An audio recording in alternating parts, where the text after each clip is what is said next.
Hey guys, you're welcome back to my YouTube channel. My name is Glory Elijah and this is Frankly Speaking with Glory. So guys, let me just prepare your minds. This video is going to be long, like way long, because this is what these BBNaija people are doing now. I feel like they're trying to rush the reunion to end in anticipation of the BBNaija season 5 that's starting on Sunday, this week Sunday. So what they are doing now is they are mixing two episodes together that they shot differently, that they recorded differently.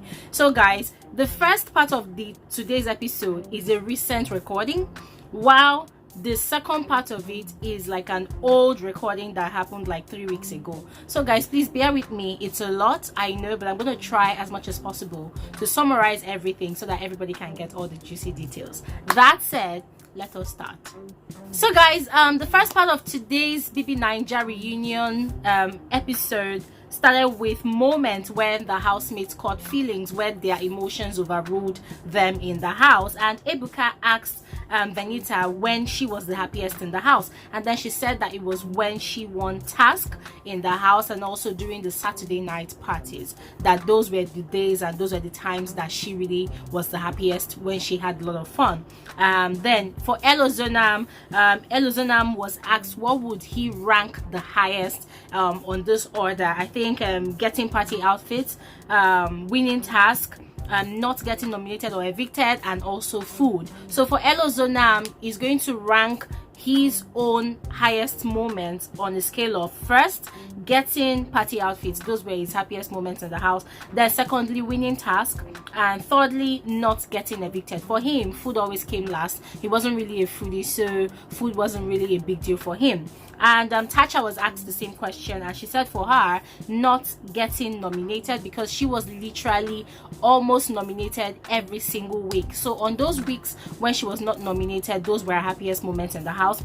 And the second on that scale is winning task. You know, after putting in a lot of effort into doing all the task preparation and presentations, winning those tasks were also her happiest moments. And also getting outfits, Saturday night party outfits, were also a highest moment in the house. And then for her, she said food is also the last. So Ebuka was asking like, why is it that food is not everybody's go-to, you know, on the scale order like that?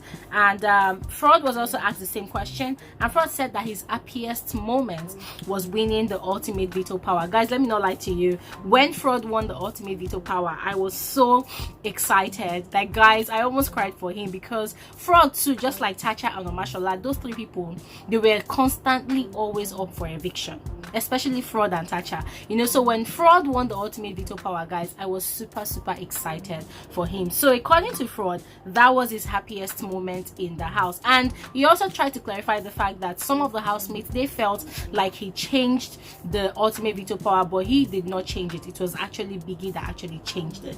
And Tacha also said, I think Ebuka asked Tacha as well, and Tacha said that another happiest moment for her was when they received celebrities and guests in the house. One of those moments was when Don Jazzy and Dr. Seed visited the housemates during the Indomie competition that they had, you know. And I think 5 million naira was to be won, but then what Dr. Seed and Don Jazzy did was that they split the 5 million for all the housemates that were in the house at that time, you know. So everybody was really excited, you know. And then Tacha asked a question that who cooked the best noodles, you know. So Omashola was claiming that he was the one, but then Tacha said it was Frodd, and everybody was laughing, everybody was happy. I'm like, okay, good vibes, no more tension anymore.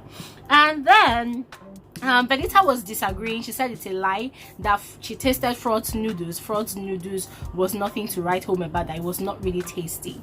I don't know, I was not there, I did not eat it, so I cannot say for sure who had the best noodles or who did not. And then Enkay was asked the ranking for his happiest moments in the house, and then he said that when his team won. So when his team won, he said that they had put in a lot of work into making their tax really successful. So for the fact that they won, you know, it was really a thing of joy for him. He also said spending the coins at the end of the game. Now guys, remember those BBNaija coins in that house, guys, it was as if you have the coin, then you were like Aliko Dangote or maybe the richest man in the world in that house at that time. And Ike was one of those people that used to steal coins. He stole Esther's coin, and who else's coin? I'm thinking he also stole Omashola's coin, you know. But Ike was one of those people that was always crafting and conniving on how to steal coins. Him and his girlfriend Mercy, you know, they were just like the Bonnie and Clyde of the house, you know. And then he also said that another high moment for him was meeting amazing guests, you know. Whenever all these high top personalities came to visit them in the house, he knew that in his wildest dreams he would not have met these people on a normal regular day, but meeting them in the house, you know, it was always very, very exciting for him as well. And so guys, Ebuka played clips of housemates' sad moments in the house. So a lot of videos were played, you know, when Tacha was crying and Joe was consoling her, when Tacha was crying in the diary room while she was talking to Biggie, remembering her mom, when Frodd was crying, when Esther was crying in the toilet and Diane was consoling her, when Ike was crying, when Mercy was crying in the diary room, you know, all the housemates, they had their downtime. When even Sadi was crying,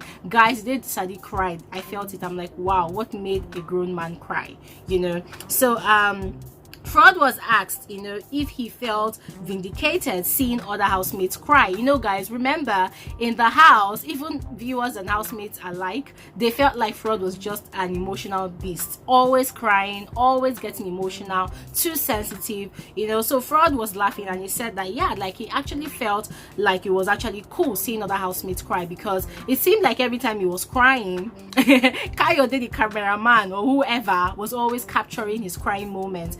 But other housemates usually used to cry in their closets or under their duvets, you know, so it made it look like he was the only person that was crying in the house and every other person wasn't crying.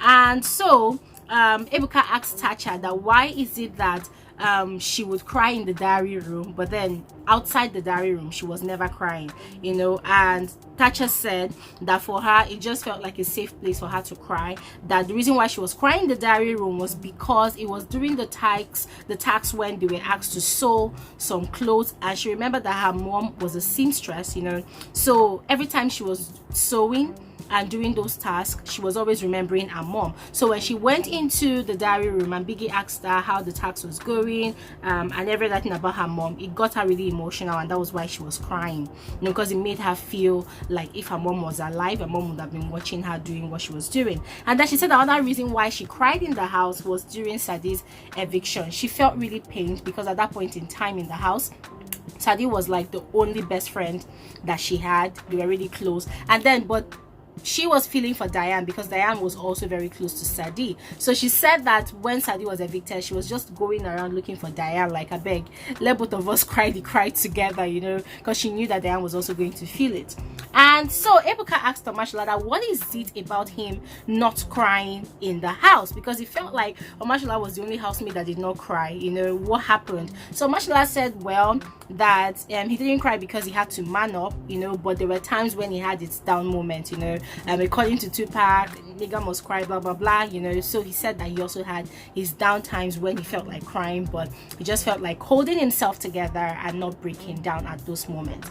And so clips of tense moments in the house were played, and Ebuka asked Omashola, did he feel like he had to be very loud to frustrate other housemates the more? Now this is what Ebuka means. From the clips of the tense moments in the house, Ebuka played a clip of when Omashola was safe for the final week, and then he was shouting worry worry worry up and down. There were moments when Seyi and Ike were quarreling. There were moments when Tacha was shouting at someone. They didn't show who the person was. Just moments like that when one or two housemates must have had their own, you know, squabbles inside the house, you know. So that was why Ebuka asked Omashola that question, because Omashola kept on shouting worry worry worry worry worry that last week.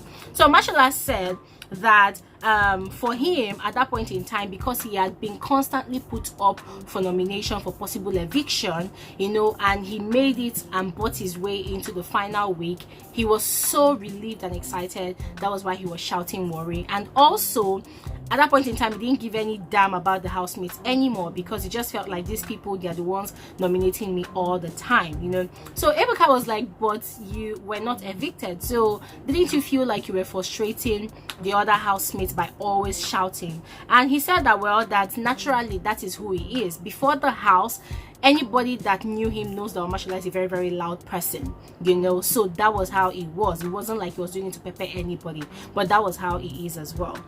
And Ebuka asked Frodd as well about his tense moment in the house, and he said that, well, during the nominations he always suspected a few people during nominations, but then, you know, during nominations you can only nominate 2 people at a time. Sometimes, because he was always constantly put up for nomination for possible eviction, he knew and always had at the back of his mind that it could either be Mike or Elo that was always constantly putting him up for eviction. So the unfortunate thing is, he could not just put up everybody at the same time, though he wished he could. And he also used the opportunity to explain about the veto power. He said that people thought that he was the one that actually changed the veto power, but he had nothing to do with it, that it was actually Biggie that changed the cards for the veto power game, the ultimate veto power game.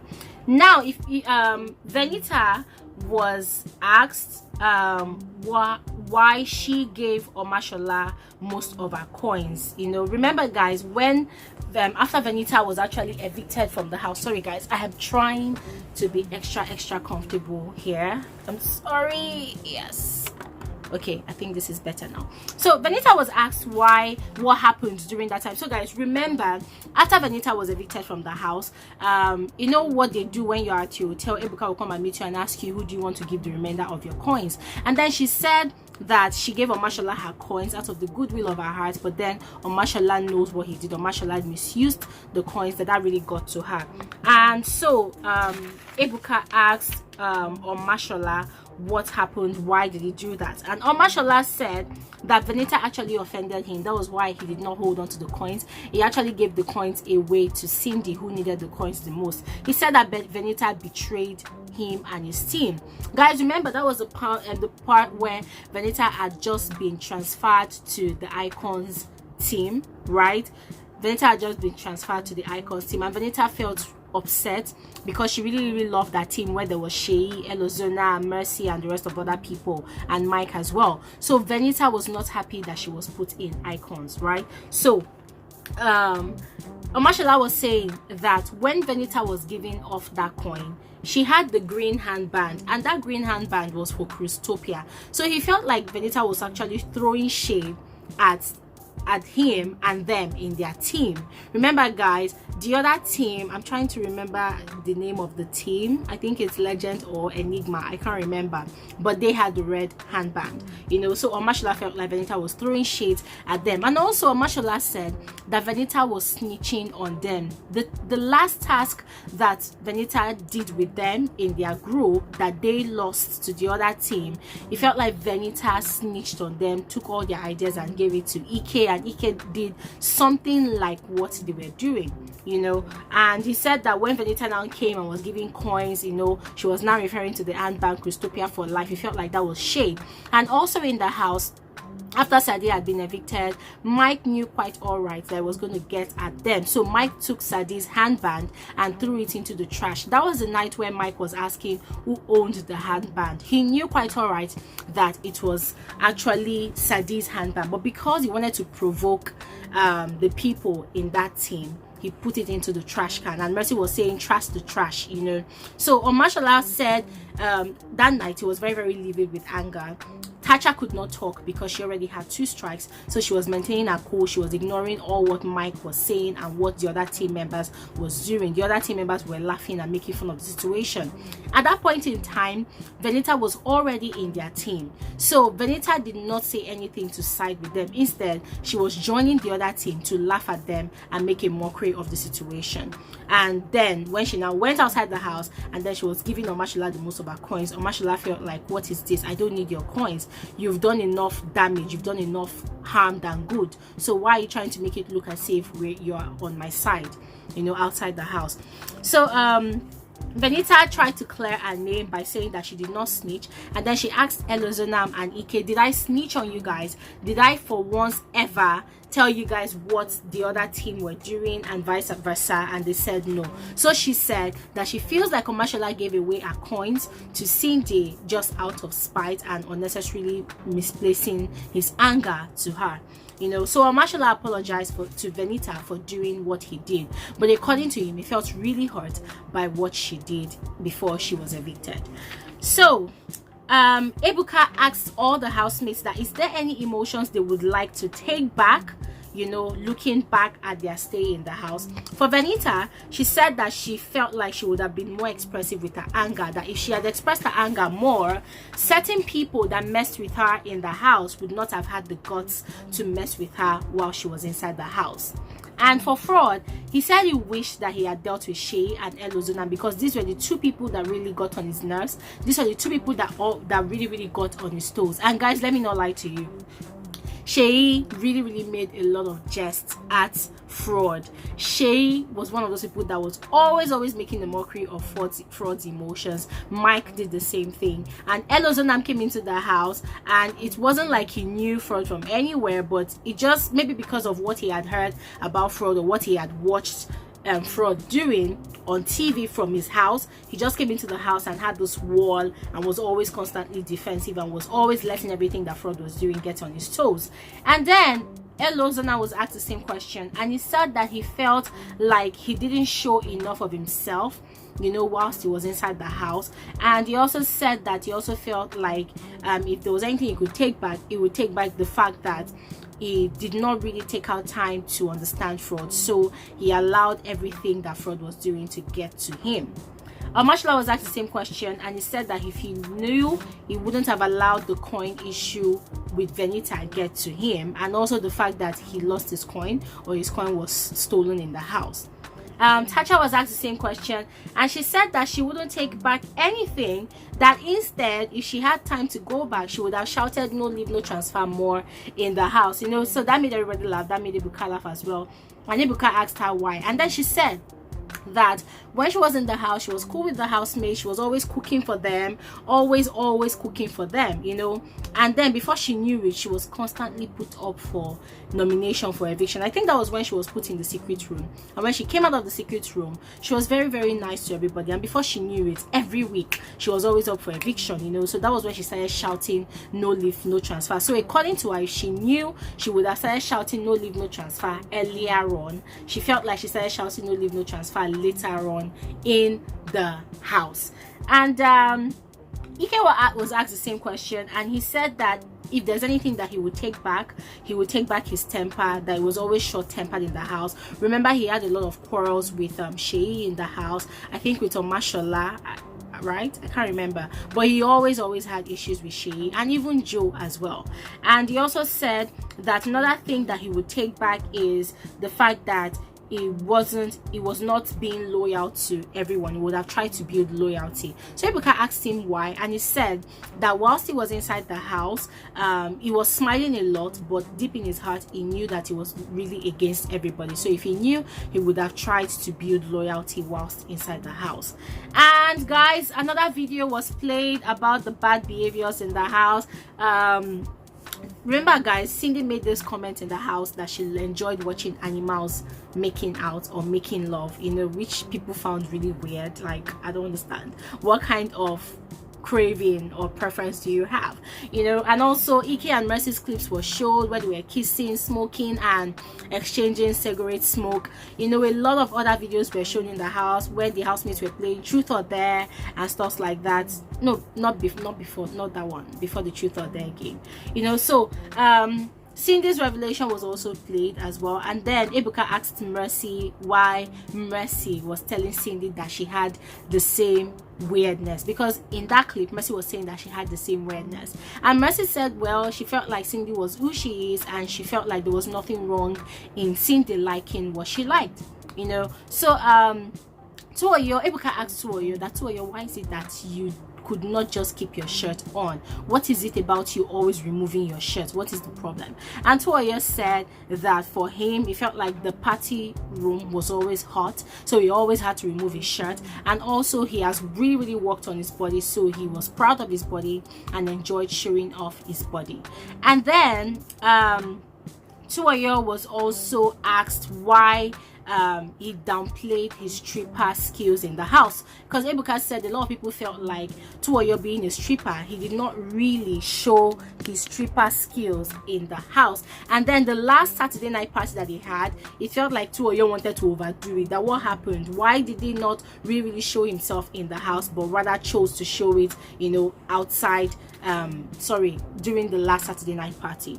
And he said that he felt like he had more time in the house. He did not know that he was going to be evicted on time, you know. And Venita also complained about Tuoyo's sweatiness during that party. He felt like Tuoyo was just so sticky and sweaty, and it was quite a turn off for her. And then Ebuka asked Nelson to explain the makeup and hair situation. Remember, there was a time that Isilomo and some other girls did makeup on Nelson, and guys, Nelson really played the role well by acting like a female. So that was when people in the house started suspecting that Nelson was gay, you know. So he said that it was just a presentation, that Biggie gave them a task for him to play the role of Tacha and Thelma, and that was what he did, you know. So his alter ego's name was Nelly. And Ebuka asked him if he had fun, you know, despite the weird names that came out of it. He said yes, that he really had fun. And then guys, clips from the Truth or Dare games in the house came up. You know, it was really crazy. There was this clip where Frodd opened his boxer and asked Venita to give him a hand job, and there was also another clip of Diane licking Seyi's nipple. There was also another clip of guys, there were just so many clips, very naughty clips. Sadi was wearing Venita's bra, a lot of things like that. And then Frodd was pole dancing, and Ebuka asked Frodd about that, and he said it was actually a dare. He was asked to do a dare, and they were really drunk. They drank a lot, so they were just being naughty, doing a lot of things in the house. And then Ebuka asked Sadi, you know, that a lot of clips were played, but it seemed like he was one of those people that did not really want to engage in the bad behavior. That how did he feel? Did he feel like the rest of the housemates in the house were too bad behaved? And he said no, that the only thing he felt was like they were just a bunch of adults having fun in the house, nothing really much to it. And then guys, this Tuoyo and Diane's conversation came up again. I feel like we've had this conversation 1 million times. Tuoyo was feeling like Diane betrayed him, but Diane said she was loyal to him, blah blah. Will you call Diane your friend? Diane said no, that she and Tuoyo, they just did not vibe anymore, so that's why they were not really close anymore. Tuoyo said that he felt like he tried reaching out to Diane. Diane refused to give him attention. I'm like, guys, I beg, I'm done with you people's conversation. But that was just a conversation, guys, so I'm not going to waste time talking about it. But Ebuka asked the housemates, all of them that were present on the show, what was their naughtiest moment in the house. Enkay said his naughtiest moment in the house was taking Diane's coins. Omashola said his naughtiest moment in the house was removing his pants and walking naked into the jacuzzi. Tacha said her naughtiest moment in the house was wearing the see-through lingerie she wore on her twinnie's birthday and walking around and cooking in that lingerie. Ebuka asked her, what was on your mind when you were doing that? And she said that for the fact that every time she was up for nomination, she was saved. At that point in time, she realized that her twinnie was doing a lot of work to make her stay in the house. So it was his birthday, and she wanted to make sure that she let him know that you are appreciated, you are loved, I see what you're doing. So she did that because she knew her twinnie would be watching, you know. And then Frodd was asked for his naughtiest moment. He said he was plotting and faking the fight with Seyi to surprise Esther on her birthday, you know. And Seyi was asked his naughtiest moment, and he said he was wearing a bra during the Truth or Dare game. Diane was asked her naughtiest moment, and she said her naughtiest moment was giving all the dirty dares in the house and watching people do it. And I'm like, now wow, this Diane of a girl, you enjoy watching Tuoyo stripping and dancing. You even request for special strips from Tuoyo in the house. So why is it that Diane, all these innocent, what people that have innocent faces, now then they like batting pass, and Diane even admitted to it that she likes batting a lot. That's okay, oh babe, that's your own, no, you know. And so Mercy said her dirtiest moment was pulling down her panties and showing off her butts in the house. Avala said her naughtiest moment was dancing naughty with the guys and turning them on. Venita said her naughtiest moment was her night activities with Mike and Jackye. Guys, remember the night and Jackye thingy? Sorry guys, I'm seeing something on my screen here. Guys, remember the night where Mike and Jackye were dancing and were playing rough play, yeah? The second time, Venita also joined them in playing rough play. So since nobody wants to talk about it, I'm not going to talk about it. Let me not talk about it. It seems like Ebuka is being very careful not to broach that topic, so let's scratch it. And then Nelson said his naughtiest moment in the house was wearing the blonde wig and playing his alter ego for the day in the house. And Tuoyo said that his naughtiest moment in the house was rocking Mercy's soft ass. Guys, today's show was very lengthy, but I'm glad that I was able to summarize it for you guys. Thank you guys so much for watching. I'm posting a video tomorrow about a day in my life. It promises to be very, very interesting. I went to the spa, so if you want to see me go to the spa, don't forget to tune in to tomorrow morning's video and watch it live. Thank you guys so much for watching. I'm gonna see you guys in tomorrow's video. Have an amazing day. Bye.